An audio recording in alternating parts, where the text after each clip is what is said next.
Para mitra kaum dangu, wilujeng tepang dangu sareng acara matuh dongeng enteng pan beberapa mana.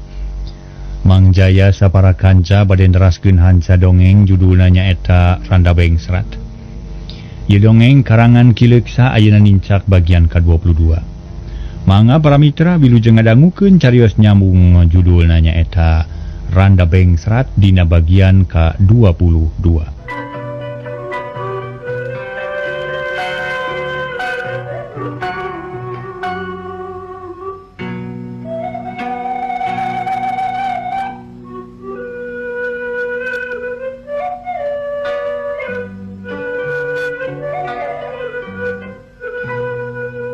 Para mitra kaum dangu, Mirja ngahuleng manehna teu ngomong deui. Sabot kitu jebul aya polisi duaan meninga gedig bangun rusuh, puguh Mirja jeung Basura meni colohok, hate Mirja deg-degan. Punten, polisi uluk salam bari nyuplak topina. Oh, mangga ingi. Bade ka saha? Basura melong bari moyongkon. Jajantungna ngadak-ngadak ratu gek polisi diuk sopanaker. Punten dupi bumi Basura teh leres ieu kitu. Telepat sun bali abdi pisan pun surat. Aya naon sun? Basura beuki geumpeur beungeutna pias ari Mirja ngahulang. Nuhun bobi kitu mah ayeuna pisan dihaturan ningih ka kantor polisi. Margi aya hiji hal nu kedah direngsekeun ka kantor polisi. Hai. Nah, aya naon da abah mah teu gaduh dosa? Nah teu lepat alamat ieu teh Bapak? Basura beuki reuwas. Perkawis itu ieu mangke bade di kantor, mangga ayeuna mah. Kedah kabantun ku sim kuring sakantenan sareng Mirja tuang putra. Cek polisi bari nunjuk ka Mirja nu geus jiga nu geus apaleun. Keke abdi mah tami heran ieu teh semut. Janten aya naon atuh nah, da pun anak teh gaduh kalepatan, naon dosana atuh? Sim kuring ngajalankeun tugas, pokona Basura sareng tuang putra kedah angkat ayeuna pisan. Teu magar kumaha daek teu daek. Najan bingung jeung teu kaharti kapaksa Basura jeung Mirja ngagugu. Duanana turun kaburuan hatena ngarakacak. Sedih jeung era ku tatangga meunang dangdan sagining-gining kalah los ka kantor polisi bari jeung can nyaho urusanana. Urang bunut ge heraneun haceuna Basura jeung Mirja beti alaku polisi, tapi taya nu bisa ngajawab kabeh colohok heran. Gancangna carita para mitra. Basura jeung Mirja geus tepi kanu dituju. Baranggok di hiji kamar aya nu ngadaweung jajaka kagok, ciga-ciga geus wawu jeung Mirja. Basura katut Mirja pati ngararenghap narik napas jero. Mangga calik bah. Polisi nu jaga nunjuk kana kursi gek Basura diuk hampir bareng jeung Mirja. Harita kene Basura langsung ditanya ku polisi. Mirja teh leres tuang putra. Teu lepas pun anak teh. Bari jawabna ngaleper para mitra sadaya. Kenal ka Ajum? Ajum kenal nanging keula Ajum mananya? Basura jadi asa-asa. Manehna nyaho kangaran Ajum anak tatanggana, tapi can ngarti kana maksudna polisi. Ajum urang bunut, ayeuna ditahan di dieu margi aya laporan ti masyarakat yen Ajum ngabangsat. Tapi sabada dipariksa pengakuan Ajum lain ngabangsat tapi megat hiji istri nu ngaran Sari. Di dinya aya jajakan nu ngaran Harli, sabada dipariksa nu leuwih teces, Ajum ngaku yen petak itu diparentah ku Mirja cenah. Nanya ieu teh. Polisi netep ka Mirja. Nu geus pias bakat ku sieun da puguh rumasa. Leres Pak. Teu wani ngabantah kapaksa terang-terangan. Mirja. Jadi bener kitunya. Sumuhun. Nah naon maneh deja? Basura asa diwiwirang ku anak nu akibatna ngalaman unggah balewatangan. Kumpura bah tadi nama heureuy bah. Mirja tungkul. Aya we pikiran deui. Nah kumaha kabisna ieu teh Bapak asa teu kahartos deui suhun abdi mah. Basura nanya ka polisi. Teu loba catur barabat harita polisi nerangkeun ti mimiti aya laporan ti masyarakat ngeunaan beunangna Ajum nu disangka bangsat. Di kantor polisi Ajum medar ka sang tukangna nu akhirna Mirja kabaud. Da memang Mirja nu jadi ulon-ulona. Bo, mun kitu mah atuh salah teh maneh euy Mirja. Nah, bet kawas bolon lalampahan teh. Ngaran naon make ditabatur pikeun ngaganggu Nyi Sari? Basura kekerot bari molotot ka anakna. Ari Mirja teu nemalan hatena kaduhung sagede gunung. Tos bahayeuna kieu, kajadian ieu dianggap kenakalan remaja. nu tiasa kena diatur secara kekeluargaan, tapi lamun teu bisa dibereskeun di dieu kapaksa diajukeun ka pengadilan. Aduh, ulah-ulah waka Pak Sim Kuring nyuhunkeun heula waktos. Kanggo ngawarah pun anak sun. Ceuk Basura menireuwaseun sok sieun anakna di panjara. Memang kitu maksudna oge, upami abah sanggup keneh ngawarah jeung ngadidik tuang putra. Ayeuna ge tiasa bebas ngan tangtu aya syaratna. Kahiji ajum ku nu tatu kudu dibayaan nepi ka cager deui, kaduana kudu aya jaminan. Mun tuang putra tetep kitu bae kapaksa bakal ditarik deui ku nu wajib. Maksud teh bade dijogrogkeun ka pengadilan. Tak kitu Pak. Sanggem abah nu ngabiayaan nu tatu mah. Asal pun anak ulah waka didakwakeun. Tah eta Pang Nasim Kuring ngondang abah teh. Ngan omat mugi diawaskeun jeung ditalingakeun sangkan tuang putra teh sakali-kali deui milampah kitu. Sabab lamun diantep bisa ngabalukarkeun ruwetna ieu masalah. Sakege untung ukur pasea leleutikan sarta pakarang nu dipake ukur arit. Kumaha lamun dua pihak jadi perang? Jadi tarung marbutkeun awewe pan cilaka. Tah generasi muda urang bakal ancur, bakal ruksak nu akhirna keamanan moal terjamin. Tak kitu bah. Sun kahartos caina kumaha tuh? Pamisanggem nyumponan syaratna mangga. Tuang putra canak deui mulih ngan ajum kedah diubaran nepi ka cager deui. Mangga Pak, sanggem. Geus kitu mah ajum nu tatu bari tahan teh dikaluarkeun. Mirja dibebaskeun teu dina naon sabab kolotna aya keneh kasanggupan. Pikeun ngadidik nu jadi anak sanyana mah lamun kurang-kurangna milih. Mirja kudu ngalaman dihukum sabab geus boga tekad goreng ka Sari ku jalan marabkeun Sari ka balad-balad ajum. Sanggeus tarapti Mirja jeung Basura mawa ajum ka rumah sakit. Tatuna diubaran biaya ditangkes ku Basura. Poe eta keneh ajum bisa mulang tatuna diperban. Sajeroning di perjalanan Basura teu waleh ngageremet, asa diwiwirang kudu jadi anak. Asa diheureuikeun jeung asa dicoogado. Tapi di jalan teu loba omong daerah ku balarea. Barang datang ka imah blus Basura abus katepas. Diuk satengah ngabebeutkeun maneh. Ari Mirja ngeluk tungkul hatena bingung. Da rumah sageus boga salah nu matak nyerakeun kolot. Ya. Ayeuna abah rek nanya euy. Naon maksudna make marabkeun si Sari ka ajum? Asa ka teu ari make jeung kituan segala rupa. Ampura abah kuring mah rumah sasalah. Teu kudu bacot abah ge nyaho. Maneh teh salah. Tah ayeuna terangkeun naon maksudna kitu. Cing sok. Basura popolotot. Samemeh dijawab ku Mirja torojol amusura nyampeurkeun bangun kaget. Aya naon ieu teh abah? Nah, datang-datang bet ngamuk. Naon nu jadi sababna kuring mah baca digeumpeur ieu teh? Keur mah tadi teh aya polisi nu ngalah abah jeung Mirja ari ayeuna. Datang bet kalahkan poporongos. Kunaon ieu teh abah? Kunaon? Diuk ibunya. Dengekeun ku sorangan ge nyaho. Basura tetep jamotrot panon beureum.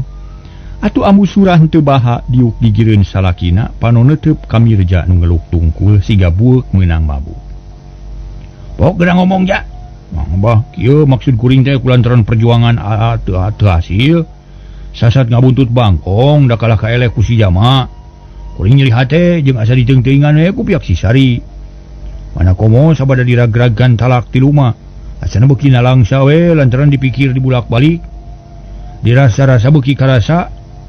Alah, kuring teh rugi lain meueusan, rugi tanaga, pikiran, harta jeung kahormatan.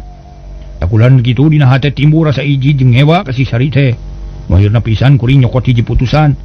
Rek males pati ka si Sari ku jalan marabkeun si Sari ka si Ajum. Memang geus tibareto mika hayang ka Sari teh kitu tah abah. Ai maksud maneh rek dikumahakeun si Sari teh? Asina digadabah ku si Ajum. Sina dikekea ku baladna. Tak ku jalan kitu si Sari pasti bibirang. Jeung kahormatanana bakal ngagejret sarta akhirna ku si Karmin ge moal dikawin tak kitu bah. Oh, jadi maneh teh hayang ngaruksa kahormatan si Sari? Tak kitu bah, da bongan keheul kuring teh keheul pisan. Ka si Sari teh nu matak ngaja sina ruksak. Ceuk Mirja teh euleum-euleum. Salah pisan teh lalampahan teh Mirja. Nah atuh teu bebeja heula ka abah. Nya geus teu hargaan ka abah. Aja teu bebeja sabab mun bebeja mah geus jelas moal diidinan ku abah, nu matak teu bebeja. Dasar goblok sia ngaco sama Mirja. Kurang kumaha dewek? Ya? Kurang kumaha dewek teh can puas nempo dewek nepi ka eleh jajaten ku si Aki Jama. Bisi maneh teh nyaho ajen diri dewek rag-rag mending ngagejret euy. Digubrakeun ku Aki Jama. Dina raraga ngabelaan maneh. Tapi nah ayeuna teh Nyeun deui pikariwang pikarewaseun. Pikariweun nacan sebeung ngawiwirang jeung ngarugikeun kolot teh. Nya rumasa kuring salah hampura we bah. Sakali ieu dihampura ku Abah, tapi awas ya. Mun sakali-kali deui nyeun petak itu disetorkeun sia ka polisi ku Abah. Jeung na deui si Sari geus teu kudu diganggu geus lain-lain adeuleu bari oge. Keun bae ulah sok naong ka kolong, ulah heureut deuleu pikeun lalaki mah. Dawe teh lain hiji, buat teuing isuk pageto bakal meunangkeun awewe nu sagala rupana leuwih ti si Sari. Lega amahanana dunya teh ieu. Teu sagede daun kelor. Teu sarubak daun kelor dunya teh lega pisan. Kuring janji moal sakal kelede bah. Nyaan sia moal. Apa? Mirja nyaan kapokna. Malah ayeuna ge hatena gegebegan asa diudag-udag ku dosa. Syukur ari geus boga niat kitu mah, ngan omat sia. Ulah ngabohong ka Abah mun ngabohong nyaho sorangan deuleu. Mirja teu ngomong deui manehna ngarti kana omongan bapana. Jeung beda nyaksian sorangan basa badami jeung nu wajib. Akhirna Mirja ngahuleng jeung geus teu loba carita deui. Jadi biasa dikumahakeun ku polisi teh Abahna. Oh, si Mirja teh rek dihukum sabab geus kumawani boga niat jahat. Rek ngaruksak kahormatan si Sari. Untungnya nu wajib bijaksana kejadian ieu digolongkeun kana kenakalan remaja. Lain kana kajahatan. Kok jadina kumaha atuh? Nya kapaksa urang ucul. Kaluar duit pikeun ngubaran si Ajum. Sabab kokonna ruksa kasabat arit dagelutna jeung jajakan nulungan si Sari. Jadi moal tulus balanya ka dayeuh teh meureunya. Boro-boro balanya ka dayeuh duitna ge weak teu buku. Ambu surah ngahuleng para mitra.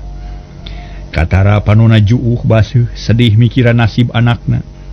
Ambu surah mah teu nyalahkeun teuing ka Mirja sababna aya kajadian kitu gara-gara gagal dina rumah tangga jeung Sari.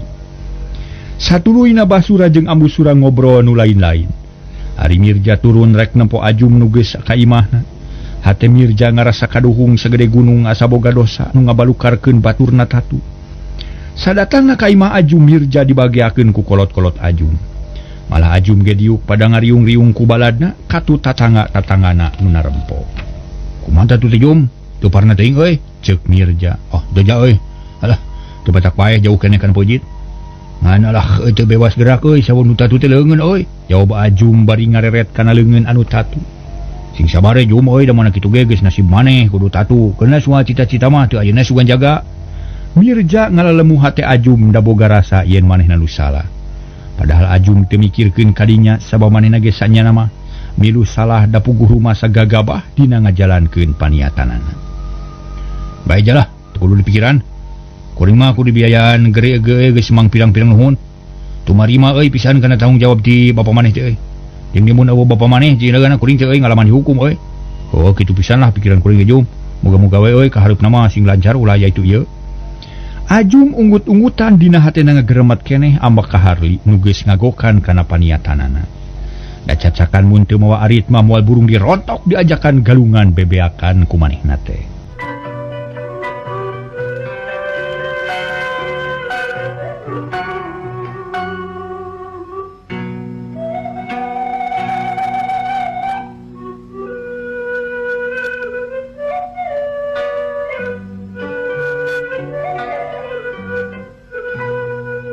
Para mitra kaum dangu, ari nu ngalongok harita teh mimiti ngurangan. Pating laleos baralik nu akhirna mangan karitiluan. Ajum jeung Mirja dising hareupan ku kolot Ajum anu geus kolot. Dung, moal perasaan maneh euy? Mirja nyarita deui ayeuna mah leuwih jero. Teu lieu ja ambek ka si jajakan nu ngabelan si Sari lah. Lamun teh si eta mah da moal burung hasil tujuan urang teh. Nyakal we teu nyaho ngaranna euy, tapi kana rupana mah sainget dewek teh euy. Cek Ajum menikerung. Nginget-nginget kejadian sababaraha waktu ka tukang. Hayang males wanita Jum. Nyaan we hayang pisan mah ja moal geuna sare dewek mah euy mun can laksana mulangkeun ka nyeri ka si eta. Sangaranna nya ada bareto teh teu salah mah euy kungsi babarengan jeung si Karmin. Basa gelut si lemur teh ya. Saha teh ngaranna nya euy? Oh, sobat si Karmin. Oh, eta lah. Sok kasih waal dari teh geuning. Oh, si Harli eta mah. Dan si eta ngagokan teh nya kasabelan ting.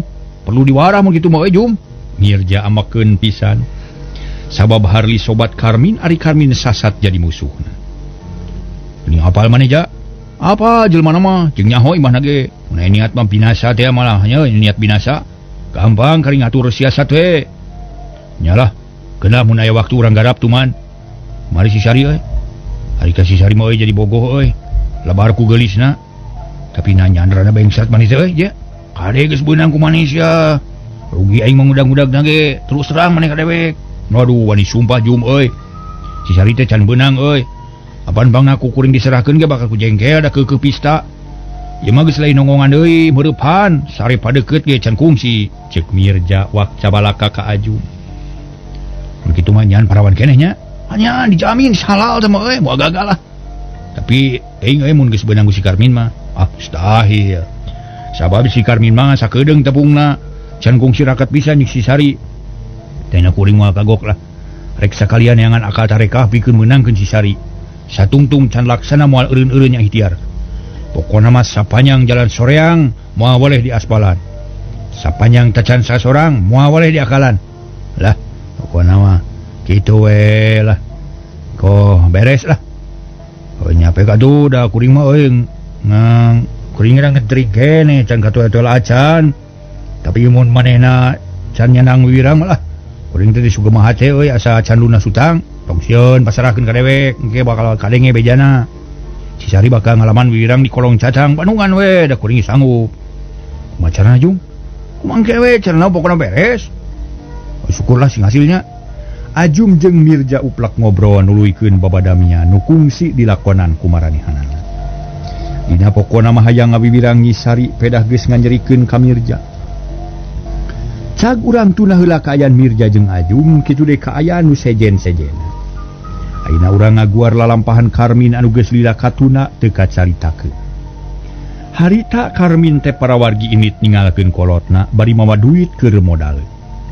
Nu maksud rek neangan pagawean ka kota Bandung, mobil nu ditumpakan nyemprung ka jurusan Bandung. Panumpang ngaharenen tampolana aya nu kere. Tapi Karmin teu bisa sare manehna ngumbar lamunan. Terus ras inget ka alam nu geus kaliwat, utamana mah inget ka Sari. Nugas kungsi ngangit dina ati nyang karuk dina jajantung sumaramah dina bayah jadi panyileukan beurang peuting. Tapi sajabati kitu oge kungsi nyilakakeun kungsi ngaduruk hatena nu ngagedurkeun seuneu mumusuhan. Breh kacipta basa cilaka tina tangkal peuteuy, breh kacipta basa keur patali janji rek pada satia. Tapi akhirnya jadi sulaya teu akur jeung nu dicita-citakeun. Sari anjeun teh memang geulis matak narik kana ati. Gelis lain kaulinan tapi gelis bawa ngajadi. Lain gelis populasan tapi gelis nu sajati. Tapi hanya kalwe hati anjeun teh teu gelis cara rupana. Teu akur jeung awak nu sampulur biheung tepung deui biheung moal Sari. Hate Karmin galecok ngupat Sari. Nu teu beunang dipapalerkeun mun inget kana talajakna ceuceub lain di kieuna. Tapi lamun inget kana kasopanan jeung someahna bet matak lelenyapan hate. Ku menjot hayang papangih hayang ngarontok ngagalentor tungtungna hate Karmin pabariu teu puguh antara ceuceub jeung deudeuh. Teu karasa para mitra mobil geus anyog ka Cicaheum. Lajuna geus kenor lantaran antri rek ameusup terminal. Panumpang pating carileuk kadang kagandengan kunu dagang kagareuwahkeun kunu ramena jalma di terminal.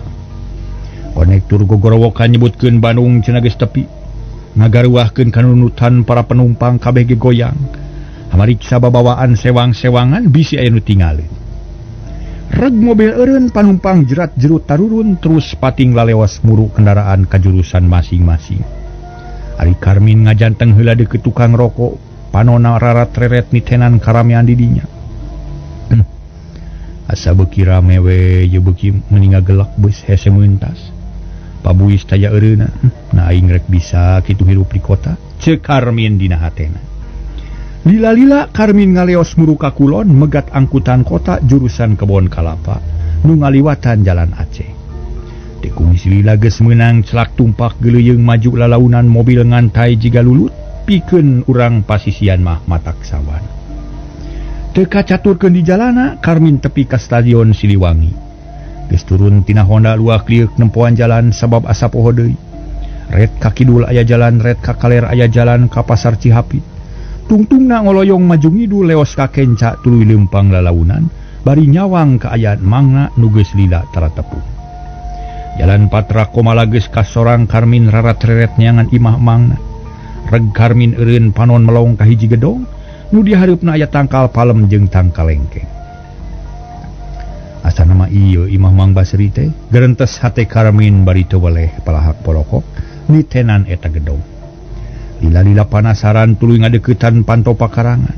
Punten, Karmin uruk salam asa bedasna keur maksudna mah ngarah kadenge kuno di jero. Torojol harita budak lalaki kira-kira umur 11 tahun langsung nyampeurkeun ka Karmin. Pok nanya bari mencrong. Bade ka saha, Kang? Numawi akang teh milari Mang Basri na laras bumina ieu jang. Basri laras ieu tapi ari akang ti mana seng sajenengan? Eta budak capetang naker jeung sonagara siga aya nu mapatahan.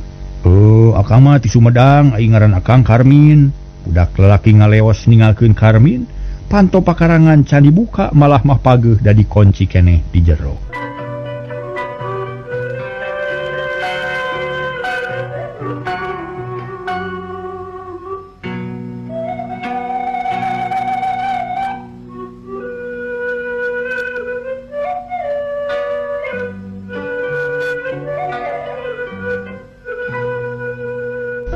Para mitra kaum dangu, Karmin sabar nunggu, hati hatena regreg sabab geus jelas di dinya aya ngaran Basri.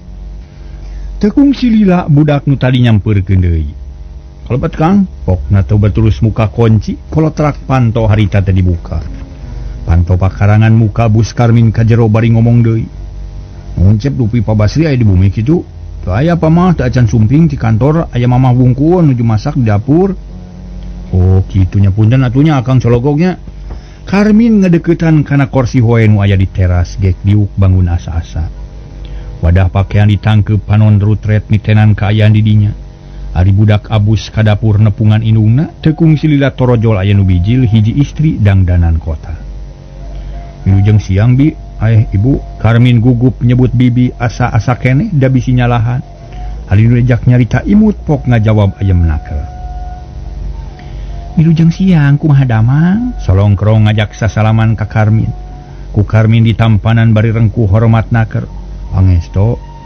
Dupi teh putra Mang Seno teh kitu? Pribumi tumanya bari mencrong kawas nu hayang teges kana rupana Karmin.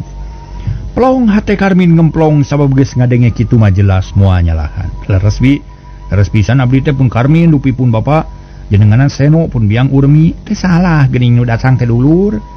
Ngatungan sorangan kumaha Bapak jeung macalager pribumi teh someah naker. Sabab ayeuna mah kanyahoan yen kadatangan ku dulur ti lembur. Numawi pun Bapak teh rarepot wae dari palaina mah nataku ka dieu teh mung eta we titip salam saurna teh mugi sing salamet sadayana. Syukur sok atuh di jero ulah di dieu diukna. Ke bapana barudak can datang, sok engke jam 3 datangna teh. Pribumi nu katelah asmaya muka panto tepas kadatangan ku Karmin teh teu kaku. Da memang geus nyaho ka Karmin ngan langka tepung. Ari Karmin kacida atohna manehna ngagugubus ka tepas gek diuk kalayan sopan. Tekung silila torojol budak lalaki nu tadi nyampeurkeun pok nanya ka indungna. Sae teh mah? Lanceuk hidap ti lembur ti Sumedang. Lanceuk budak olohok teu ngartieun. Sabab ceuk pamikir si budak manehna teh teu boga lanceuk boga ge adi awewe hiji. Putra Uaseno ti Cikekes kasebutna lanceuk sabraina. Deukeut keneh pek munjungan ka dinya. Oh, putra Uaseno, si budak ngajak sasalaman ku Karmin ditampanan bari seuri. Reueus boga adi sakitu bersihna. Saha jenenganna Nabi? Deni, panjang nama Deni Sonjaya, ari adina awewe ngaranna Deni Adena Aryani. Ayeuna mah ulin ka imah tetanggana. Mun tos arageung mah tuh meuni sarehat. Kelas sabaraha sakolana? Karmin netep ka Deni nu memang awakna bersih. Mulus jeung pikalucueun kawan tu budak kota hade piara. Deni mah kelas 5 SD, ari adina mah kere kelas 3. Tapi Mang Basri wayah kumaha mulihna bi? Sok burit kira-kira jam 3 tapi sakedeung sakapeung masuk jam 2 datangna teh malah Jumaah mah setengah 12. Sekedap deui atunya ceuk Karmin manehna geus bisa naksir sabab ngareret kana jam temok geus jam 2 leuwih 10 menit. Pek leuh heula lananya engke we ngobrol mah. Ibi rek nyadiakeun heula ieu keur dahar mangna. Asmaya cengkat leos ka pawon. Nuluykeun pagaweanana ari Karmin dibaturan ku Deni. Nu ujug-ujug wanoh kawas geus ngarti pisan kanu jadi dulur. Akang teh saha geuning? Cek Deni. Awas teh akang mah Karmin. Jawab Karmin bari nyerengeh atoh boga adi sonagar jeung pinter. Nah bonting jenengan teh Kang sane pedas pros Deni atuh saur apa Deni mah sae jenengan teh sadayana ge jenengan mah sae mali ke bawah tak Kang ge langkung sae batan Deni palai uningan salaresna oyongna naon panjangna Kang Karmin teh Karmin so teh dipondokeun namun dipanjangkeun mah Karji Mintarja Mangkubojo tak kitu panjangna teh Den Karji Mintarja Mangkubojo nya Kangnya ini olohok para mitra tanya saya ente Den Karmin nyerengeh para mitra sadaya saya Kang sareng panjangnya dupi tuang rama naon panjangna Den Basri Bungkul dupi ibu Asmaya naon panjangna Asmaya Bungkul oh pamikitu mah turunan Bungkul pangintanya Karmin bari nyerengeh Den ngahulang teu ngartieun sabot kitu torojol Asmaya mawa susuguh cain teh dina cangkir ditambah ku bolu 3 keureut dina pisin ditambah ku kueh kena kering sakeler sok ditunda dina meja bari nyarita sok kali teh lah tamihana angkeun we tuang mangkenya bareng jeung mangna Mang Abi atur nuhun Asmaya ngaleos di ka dapur Ari Karmin can wani nginum padahal ti koro geus tuhur tita tadi keneh bakat ku hanaang Ari cai dina cangkir ukur di pelong siga nu asa-asa Kang Karmin teu paleng ngaleut ceuk Deni bari teu pantenan hoyong mah Den atuh kalau ka ditingali ngaleut atuh sieun ku teu cekap Den lah bisi gantung teureun mama kanyarios kitu Deni colohok teu ngarti kan omongan Karmin nu memang pikeun budak mah matak bingung Den ari di kota mah sadayana ge sok nyuguhan dina cangkir alit nyuguhan naon Kang mun nyuguhan cain teh Nuka di sadayana mah tanah pintu mah nanging nuka penak mah ku Deni sok kitu tapi nama kena ros kitu Kang cek Deni beuki teu ngartieun aka mah sok hoream minum cangkir leutik teh sieun teh seubeuh sakitu mah ukur saragoteun moal matak baseuh ti koro menek nyuguhan ka aka mah lah kudu dina gelas gede atawa dina mu sekalian cek Karmin teh euleum-euleum barang cacap omongan Karmin leos Deni ka dapur teu lila geus balik deui mawa teko jeung gelas jangkung anu cangklekan sok ditunda dina meja tuluy dicician cai teh sapinu dasar budak kota mah ngarti pinter jeung sonagar kitu deh lah kudu nganyahokeun atuh kana kahayang semah teh Karmin langsung ngaragamang kana gelas regot nginum meningalak-lak sagelas gede ampir beak sakali Deni meuni olohok nempokeun dalam pahan Karmin nuhun Den lah katarima pisan ku Akang sakalian kuena ditarimakeun lah tah kuena mah pantes nyuguhan sakeler memang kudu kitu ngerasa beuh Karmin teu asa-asa ngodok keler ngarawu kue sarawu ari rek biji teh menurut mitra sadaya leungeunna teh dipereupkeun teu bisa kaluar jeung pinuh ku kue leungeunna teh para mitra dasar kitu diatur maksudna supaya ulah loba teuing nyokot silakan Den leungeun Akang yeuh nyangkat kieu Karmin ngahuleung panon neuteub leungeun nu di jero keler kue tetep teu lesot-lesot